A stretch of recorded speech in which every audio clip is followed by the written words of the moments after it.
My name is Gabriel, and if you had asked me a few years ago what I would do with my life, I would have given you the same answers as everyone else. I'm going to conquer the world. I'll be a great entrepreneur. I'll build an empire.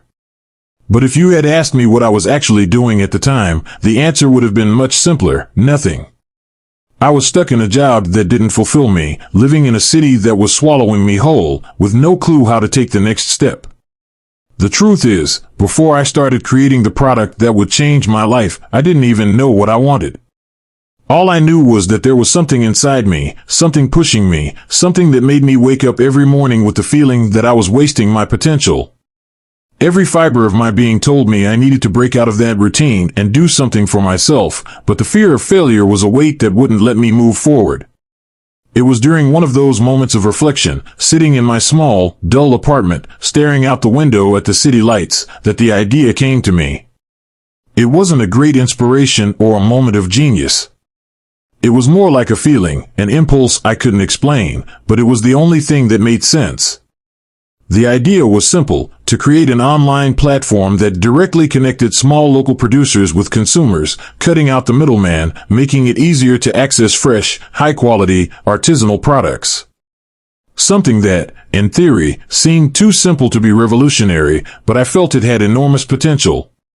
The problem? No one would believe in it. Not even me. I knew how unlikely my idea sounded. The voices in my head began to surface, those same voices that always tell us to give up. This won't work. You don't have the experience for this. This is just another illusion. But, for some reason, I ignored them. Maybe out of sheer stubbornness, or an uncontrollable urge to prove to everyone that I could make it happen. The idea was to connect people to what they truly needed and wanted, without the detachment that exists today between producers and consumers. I wanted to create a network where small producers had the chance to sell their products directly to the end customer, with more transparency, more trust, and, of course, fairer prices for both sides. I knew it would be complicated. I knew the market was skeptical and that there was a lot to learn. But I was determined. I decided to start. Alone. Without support. Without money. But with one thing no one could take from me: the will to prove that, even without a perfect start, I could create something from scratch. I started in the simplest way possible. With a sheet of paper and a pen. I knew nothing about creating an online platform, nothing about building a website, let alone creating a network of producers and consumers. But the idea was there, clear in my mind, waiting to be materialized. And deep down, something told me that if I didn't try, I would never know if I was right or wrong. The first days were the hardest. The doubt, the insecurity, the lack of any external support. The people closest to me, those who always told me I had potential, now doubted what I was trying to build. "You can't build something like this alone," some said. "This is just a dream. Come back to reality." I tried to explain the concept, but the words always seemed insufficient, as if the product itself was still distant from me, as if I were just one piece of a puzzle that didn't quite fit. With every attempt, a new failure. With every mistake, a growing sense of frustration. But there was something inside me that wouldn't let me stop. Maybe it was the anger of being discredited, maybe it was pride. Or maybe it was just the fear of never knowing what could have been. And so, amidst failures, mistakes, and constant self-criticism, I began to take the first steps. Not knowing exactly where I was going, not knowing if it would work, but certain that I couldn't turn back. I knew nothing about how to put the idea into practice. That was clear from the start. Creating an online platform to connect producers and consumers seemed simple in my mind, but reality quickly proved otherwise. I had no experience in technology, no idea how to build a website, and even less knowledge about legal, logistical, or financial matters. The first lesson I learned was that, even if the idea was good, execution is what truly makes the difference. The first step was simple: research.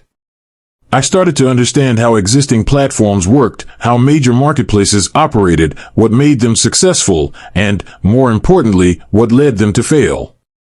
But I quickly realized that my lack of a solid technical foundation would be a significant obstacle. I didn't know how to code, didn't understand anything about servers or online payment systems. So, what did I do? I sought out those who did. That's when I began looking for partners. First, because I couldn't do everything alone. And second, because I needed someone with skills that complemented mine, someone who could help me turn the idea into something tangible. I reached out to developers, designers, and people who might be willing to embark on something that, truthfully, even I didn't fully know where it would lead. But the initial responses were discouraging. Many of the people I approached told me the idea was interesting, but they didn't believe the market would adopt it so quickly. "You're creating something too niche," they said. "How will you convince people to buy directly from small producers without the trust of big brands behind it?" Worse still, others asked, "If you don't have a major investor backing you, how do you expect to build something big?" I didn't know how to answer those questions. In fact, doubt was a constant companion. But instead of letting it paralyze me, I let it drive me. When something seemed impossible, I told myself, "You'll never know unless you try." I needed to find my own way to overcome the obstacles, to carve out a unique path for what I wanted to achieve. That's when I began to understand the first crucial concept. It's not about convincing everyone, it's about convincing the right people. I didn't need major investors right away or every consumer in the world. I needed the first ones. The first people who would believe in me, in the idea, and in what it stood for. Soon, I started reaching out to the first producers who might join the project. I found a few local farmers, artisans, and small factory owners who were willing to listen. But, as expected, most of them were skeptical. "How will you bring customers to us? What if it doesn't work out?" These questions followed me everywhere, but what I truly needed to do was show them that my platform could be the key to opening a new market for them. I realized that the challenge of convincing producers was the same as convincing consumers, a matter of trust. It wasn't just the producers who were hesitant. The biggest battle, in fact, was with the consumers. Convincing people to trust a new shopping model without the guarantees of a well-known brand or the convenience of large platforms was an even bigger challenge. But, again, the same thought kept running through my mind. If you want something to happen, you need to show that it's worth it. To attract the first consumers, I decided to offer something the big players couldn't: authenticity and the story behind the products. I created small stories for each product, telling about the producer, the manufacturing process, and what made that product unique. The difference was there. It wasn't just a purchase, it was a direct connection to the source, to the people, and to the hard work behind each item. The first customers came slowly, but they came. And with that, a small spark of hope began to grow. I knew there was still much to do, but now, at least, I knew I was on the right path. I never imagined it would be so difficult. In theory, everything seemed possible, but in practice, the challenges piled up in an overwhelming way. With the first consumers starting to arrive and the first producers registering, I felt like I was beginning to shape what seemed like a completely insane project. However, as time went on, I realized that the greatest enemy wasn't the competition or technical difficulties. The greatest enemy was uncertainty. Each day felt like a constant battle. A battle against the doubt that haunted me and often made me question if I was truly on the right path. With every step, new questions arose. How could I ensure the buying process was simple for consumers? How could I scale the platform without losing the quality and authenticity of the producers?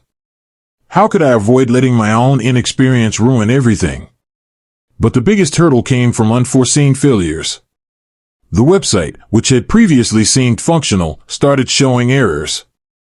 The payment systems, which I thought would work flawlessly, began failing, leaving customers dissatisfied. I started to realize that, no matter how far I had come, the ground beneath my feet was still unstable. I didn't have full control of things. I was learning, but learning the hard way, through mistakes. It was at this point that I realized something important. I couldn't wait for perfection. In fact, this pursuit of perfection was paralyzing me. Every mistake I made, every technical failure, felt like a step backward. But I began to understand that, instead of despairing, I needed to treat them as learning experiences, as part of the process. Failure wasn't the end, it was a stage, a tough but necessary lesson. That's when I made a conscious choice. If uncertainty was going to be a part of every day, I needed to learn how to deal with it.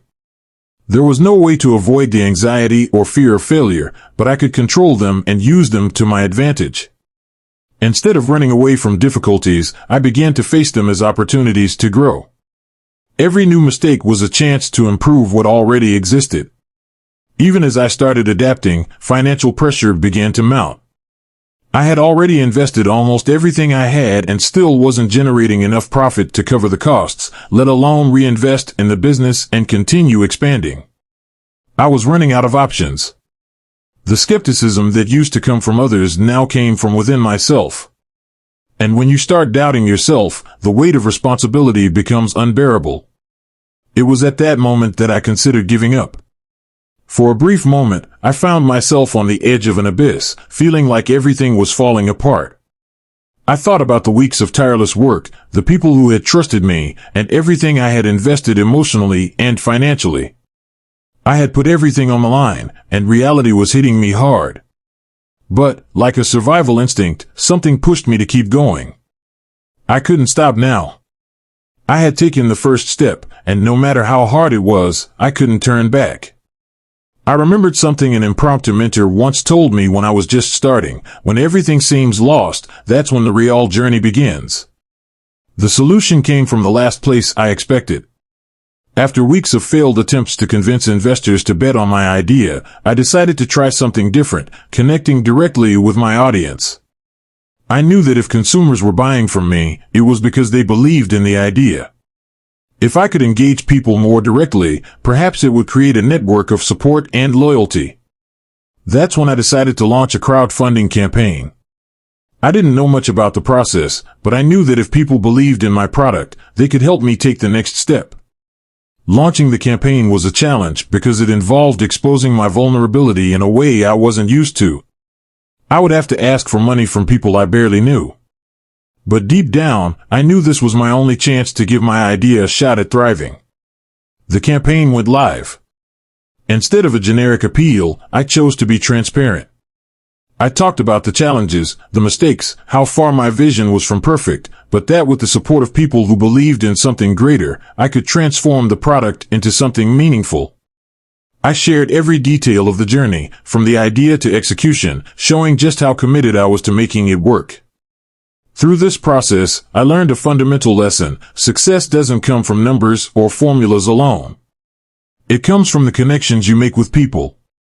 And that was what ultimately gave me the strength to keep moving forward. With the crowdfunding campaign successfully funded and a new breath of life, the pressure didn't ease. On the contrary, it increased. Now, I had a commitment to my backers, to the people who believed in the project, and, most importantly, to myself. I couldn't let them down. That sense of responsibility started accompanying me in every decision I made and every step I took. With the campaign funds, I hired some essential professionals. I managed to assemble a small team, an experienced developer to improve the website and fix the recurring issues I had been facing, a digital marketing specialist to help promote the product, and, finally, someone to handle logistics, an area outside my expertise. Having a team was a game changer.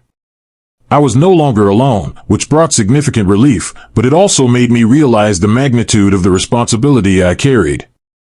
Now, the project had people depending on me to make it all happen. A second major realization came as I began to understand how critical logistics were to the success of my platform. Customers wanted the experience of buying something genuine and directly from the producer, but they didn't want to wait weeks for delivery. How could I solve this without losing the essence of what the platform aimed to be? The solution didn't appear overnight, but one thing became clear: it was essential to work with logistics partners who understood the peculiarities of my business and were willing to innovate alongside me. I knew the cost of efficient logistics would be high, but I decided to invest. I found a local shipping company willing to work with small businesses like mine, allowing me to have better control over delivery times and ensure a better experience for consumers. It was a significant step, but there was still much to learn. As operations began to take shape, I faced a new type of challenge: expansion. What initially seemed like a product for a small community of passionate consumers was starting to attract more attention. I knew that to grow, I needed to expand the range of products, but at the same time, I wanted to maintain quality control. How could I select new producers without losing focus on authenticity? Choosing new partners was a rigorous process. Every producer had to share the same vision of transparency, quality, and respect for the consumer. I didn't want the project to lose its soul, so I was extremely selective. I wasn't just looking for numbers or product variety. I wanted to ensure that what I offered truly aligned with what I believed in. And as if that wasn't enough, the market began to stir. Other platforms started to notice the potential of the niche I was in, and soon, they began launching their own versions of what I was doing. It was the beginning of a competition that, before I realized it, was on equal footing with my project. The competition brought a sense of urgency, but also motivation. I knew that to maintain my position, I had to be more than just a platform. I had to be a community, a network of people connected not only by the product, but by the story each item carried. At that moment, we decided to invest in content. We aimed to create a narrative around the products, the producers, and the platform's journey itself. The goal wasn't just to sell, but to educate consumers on the importance of supporting small local businesses and the impact their purchases could have. If the competition was entering the market, I couldn't compete solely on price or product.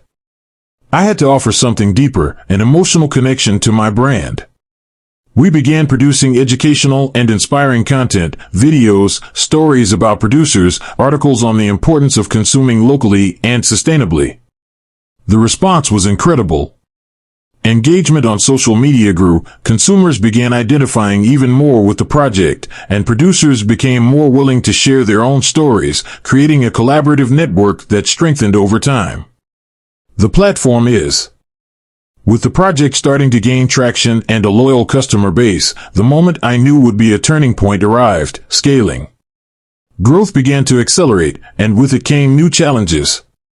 How could I transform what had been a small, intimate platform into something capable of serving a much larger number of customers without losing quality and authenticity? How could I maintain the unique experience, even as demand grew exponentially? The first issue I faced was operational capacity. The number of transactions. That's when I decided to look for a smarter solution. Instead of spending all my savings on infrastructure, I opted for a cloud computing platform. This allowed me to scale resources as needed, paying only for what was used, which was much more financially efficient. Implementing this change was a challenging process, but it was a necessary step to ensure the platform could grow without compromising the user experience. At the same time, logistics also began to show signs that it could no longer be managed as it had been before. With more products being offered and a larger customer base, the packaging and shipping process became a monumental task. I knew that to ensure fast and reliable deliveries, I would need stronger logistics partners. It was at this point that one of the biggest dilemmas arose. Scalability was not just a matter of infrastructure or logistics, it was a matter of identity. Under no circumstances did I want to lose the essence of the business. From the moment we started to expand, the risk of becoming just another soulless platform was very real. To make matters worse, large platforms began to notice our niche and entered the market with unbeatable marketing power. What was once a key differentiator, authenticity, direct connections with producers, and a personalized experience, started to be copied. The big platforms began offering similar products, often at lower prices, and what I feared came true: competition was becoming fierce. The pressure mounted, and I knew I had to act quickly. That's when I made a bold but crucial decision. I needed something more than just a product to compete. I needed to build an even stronger community. The EU is AD. I started creating. Over time, I realized that the biggest challenge wasn't just growing, but maintaining control over what really made the platform special.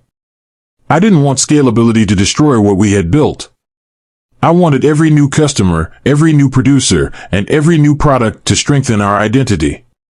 This was what truly allowed the platform to stand out, not just as another option on the market, but as an authentic experience. This continues. More scalability. And with every step we took, I began to understand that scalability wasn't just a number. It was the ability to constantly reinvent ourselves, to learn to adapt to changes, and, most importantly, to keep doing what we believed in with even more passion. The first. It was in this scenario that the real crisis emerged, a massive system failure. During a major platform update, an unexpected error caused a significant site outage. What was meant to be an improvement turned into a nightmare. Despite the IT team's relentless efforts, the platform remained offline for more than 48 hours. To make matters worse, customers began protesting on social media. Dissatisfaction spread quickly, and what started as a technical failure evolved into a reputational crisis. I decided to take direct action. I wrote an open letter to all consumers and producers, explaining what had happened, what we were doing to resolve the issue, and what steps we would take to ensure it wouldn't happen again. It was a moment of vulnerability, but also one of courage. I knew that by showing our human side, we could earn even more respect. With the site finally. But, in addition, I made an important decision to diversify communication channels. Whether before. The crisis was tough, but, like all major challenges, it brought fundamental lessons. I learned the importance of having a contingency plan, transparency, and communication to maintain the trust of those who believe in your project. The most important realization, however, was understanding that crises are not the end. They can be pivotal moments for growth, learning, and often renewal. Open. When you build something that grows quickly, you soon realize that, to avoid being swallowed by the competition, you need to innovate. The crisis we went through in the previous chapter made me see that I could no longer follow the traditional platform model I had adopted in the beginning. The market was changing at an impressive speed, and the only way to remain relevant was to transform our business model into something more sustainable and crisis-proof. What is? Moreover, the competition had already grown stronger, and major platforms were entering the same niche. They began offering similar products, but at more competitive prices, leveraging the massive advantages their capital provided: large-scale marketing, attractive promotions, and, of course, ultra-efficient logistics. How could we compete with companies of this size without losing the essence of what we had created? That's when I decided to take a more strategic look at the future. The business model needed rethinking. I knew that customer experience was our greatest competitive advantage, but to maintain that edge, we had to come up with something different, something that turned challenges into opportunities. The idea came to me during a sleepless night as I reflected on what truly motivated people to buy from small producers. What I realized was simple yet revolutionary: people weren't just buying products, they were buying stories. What made the product unique was what lay behind it: the producer's story, the item's origin, the social and environmental impact of each choice. So, instead of continuing with a traditional e-commerce platform model, I decided to reinvent it. The platform needed to become a space not just for selling, but for creating immersive experiences. My vision was to create a more integrated community and a platform that connected people on a deeper level, a space where producers' stories and the impact of their practices on the world became central elements. But this wasn't just a surface-level change. We needed to create a genuine impact network where every purchase wasn't just a commercial transaction but a conscious choice to build something greater and more transformative. We began transforming the platform into a true center of experiences. We restructured the website to include not only products but also content about each producer's journey, behind-the-scenes stories, and the impact their work had on local communities. This wasn't just marketing, it was a way to educate consumers and show them they had the power to make a real difference through their purchasing choices. The turning point came when we decided to launch a monthly subscription that offered consumers not only exclusive products but also the opportunity to participate in online events with the producers. People were no longer just buying physical items, they were buying an experience and a real connection to the origins of the products. Moreover, the community began to grow in ways I had never imagined. By transforming the platform into a space for exchanging knowledge and stories, consumers started actively engaging, not just as buyers, but as advocates for a greater cause. This membership model created a type of loyalty that no discount could achieve. People felt part of something bigger. They were helping to build a new, fairer, and more sustainable economic system. The success of this idea became evident as the numbers began to reflect the transformation. Customer retention rates increased dramatically, and producers were more willing to collaborate because they saw value not just in selling their products, but in being part of a community that believed in the same purpose. The subscription model also created a recurring revenue stream, giving us financial predictability and allowing us to invest in new projects. But it wasn't just about growing the subscriber base. The impact was much deeper. I realized that when you offer consumers more than just products, but also meaningful connections, you create something far beyond profit. We were building a movement, a way of conscious consumption, support for small businesses, and empowerment for local producers. What was once a sales platform had become a genuine network for social and economic transformation. Over the course of several weeks, the team grew, new ideas emerged, and we began to cultivate a company culture focused on sustainability, transparency, and collaboration. Every step we took in this direction not only brought us closer to our original purpose, but also made us realize that the traditional business model no longer made sense. What we were creating was something new, something that challenged market norms but had the strength to sustain itself precisely because it was genuine and authentic. That was the moment our platform solidified as a movement for change, something that transcended the simple buy and sell. When I look back at everything that happened, it feels almost impossible to believe the journey was real. Honestly, I never imagined I would get this far. During the days of uncertainty, sleepless nights, and unanswered questions, everything felt like a distant dream.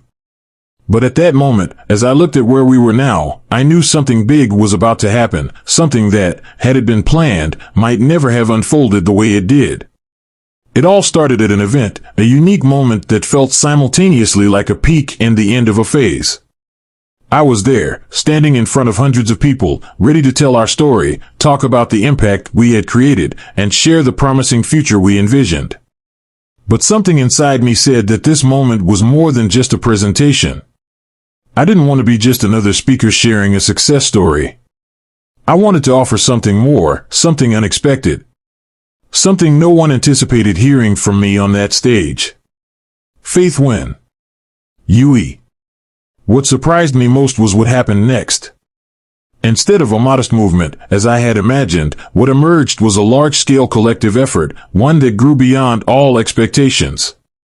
Without any advertising, the project went viral. People from all over Brazil began mobilizing, sharing the idea, and companies started reaching out to offer support in various ways. It was as if that simple announcement had triggered a wave of support I could never have foreseen. Just like that. Little by little, we went beyond our initial goals. The fund grew, and so did our community. Entrepreneurs began uniting, seeking joint solutions. That network of engaged consumers transformed into a genuine impact network, where every action taken carried a greater purpose. The most incredible part was seeing how people weren't just buying products, they were becoming part of a collective story, part of a movement that was taking on a life of its own. And then, in that moment, looking at the journey, at everything we had gone through and where we stood, I realized that true success was never about money or popularity. It was about daring to be vulnerable, trusting in people, and believing that a single act of courage could create transformative change. What started as a platform to connect consumers and local producers became a force for social change, something that delivered real results and brought benefits far beyond expectations. Today, I understand that success isn't about the number of products sold or the size of the platform. It's about the ability to reinvent yourself in the face of challenges, to connect with others on a deeper level, and to create real, positive impact in the world. The greatest lesson I learned is that when motivation is genuine and when the focus is on collective well-being, there are no limits to what we can achieve. And, surprisingly, what I began with fear and uncertainty has now become something far beyond what I ever imagined. The true transformation didn't happen in the platform itself, but in the lives we touched, the communities we strengthened, and the movement we inspired. If you also believe that every step, every mistake, and every success are part of a transformative journey, be sure to subscribe to the channel. It's not just about following a path, it's about creating a new one with purpose and impact. Subscribe now and be part of this journey of evolution, where each story is a lesson and each new video is a step toward building a better future. Let's transform ideas into realities together. Click the button and start now.